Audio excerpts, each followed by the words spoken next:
New Zealand 13th in the world. Do you feel like that's a fair representation? In comparison to other countries in the Pacific who are way lower down on the list, we do have a lot more openness and transparency here in New Zealand. However, we have other different issues that do impede our media freedom here. Investigative journalism here is not as strong as it should be among Māori and Pacific journalists. So we need a lot more stronger reporting in areas where there is social injustice or inequality. Resource management consents that are being given out that affect many Māori communities around the country. Not enough hard questions get asked about those things. Although we have the Official Information Act here and you're able to request information from government departments, sometimes the information they give you is not exactly relevant to what you want. So you have to sort of delve deeper into issues. There's issues of racism. It's not overt though, it's subtle. Are there any recent cases of discrimination among Pacific Islanders that have concerned you? Look, for example, with what happened with Pat Lam recently, you'd think that he would have been, as a sportsman, a Samoan sports person, he would have been held in high regard, but it's not until things go wrong that public, reaction like what we saw against him rears its head, and then you realise, there is still, racist attitudes out there. To what extent is language a barrier? We need to have official recognition of Pacific languages in New Zealand so that we can tell our stories in language that everybody understands. Having said that, a lot more New Zealand-born people now are living here in New Zealand, but there are still those language barriers in terms of media reporting. How can New Zealand media improve? I think it has to come from the ground up from Māori and Pacific journalists who have to first of all, have some sort of cohesive agreement about how they do that. We do have the Pacific Island Media Association, and we do need to strengthen our relationship, with other Pacific media who work in New Zealand.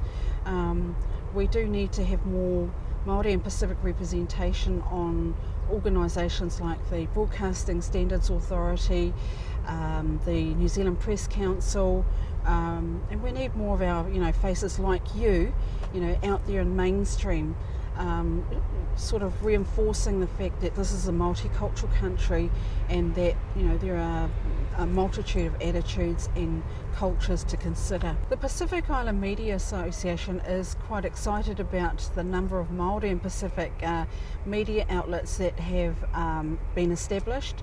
We have Māori television, we have iwi radio, and we have newspapers. We also have the Pacific Media Radio Network, Pacific Magazine.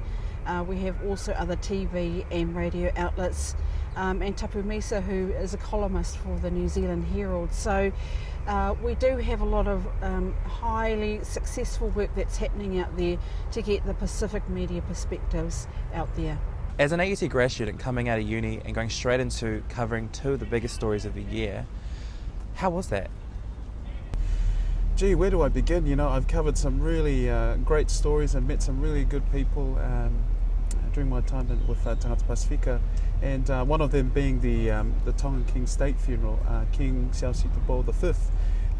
That was incredible, seeing history and tradition take place in front of my eyes. That was very sudden, unexpected. I was on leave in Australia with my family, and I had someone tell me, I think the Tongan King has passed away, and in previous years we've had people send texts, the King is dead, but this time we thought, it may be real. And how was that? It was really scary for me. Being a Tongan myself, I understand the protocols of the tapu-ness of the covering something like that, because it's in Tonga, it's not something you can just rock up and do a story, but I really enjoyed the cultural aspect of it. Was really good, and it was also a learning experience for myself as well. So, which is I enjoyed it as well. So it was good. What does it mean to you to be able to offer a Polynesian perspective on such a wide scale here in New Zealand? Well, I'm really honoured, and a medium like the television, we get to expose something like that, like the Tongan King's funeral, because for other viewers as well, because they'll never get to see that. And we have something in Tonga like the Nimatapu, the sacred hands. They're the only ones who are allowed to go near the king's body. We got to interview people like that, and nowhere else you'll see anything like that. So to bring that to non-Tongans and other Pacific people, it's great. So what's the difference between media freedom issues in Australasia compared to the Pacific Islands? New Zealand and Australia, of course, are at different developmental levels, and the media plays a crucial role in our countries. I guess you could say it plays an even more crucial role in a developing country or in smaller countries like those in the Pacific Islands that we looked at in our Pacific Media Freedom Report last year. We have in the Pacific a range of different governmental styles and democracies, but the media there see themselves as more participants in helping that democratic process along. Very different to the situation, say, in New Zealand and Australia, where the media is the fourth estate. It's holding the government to account, holding truth to power. Now, you have that approach as well in the Pacific, but I guess it's more crucial that those media organisations carry out a developmental journalism, responsible journalism, which is what's been called for at media summits and media organisations when they get together. How do we address that? Well, I think governments have always got to be held to account, and you have to campaign for freedom of the press, and that has to be a core institution of any society, a free media.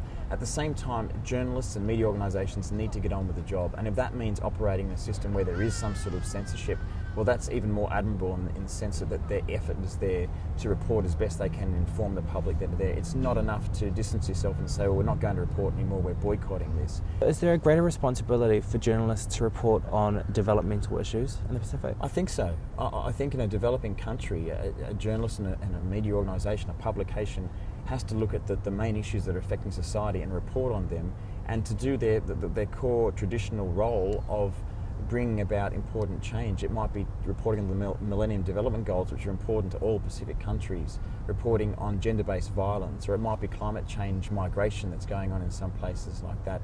It's important, more important than, say, an already developed country where these issues aren't as important or aren't as the danger is not there or affecting people's lives as much. So yeah, there is that responsibility, and it needs to be a core component of the agenda of a publication in the Pacific.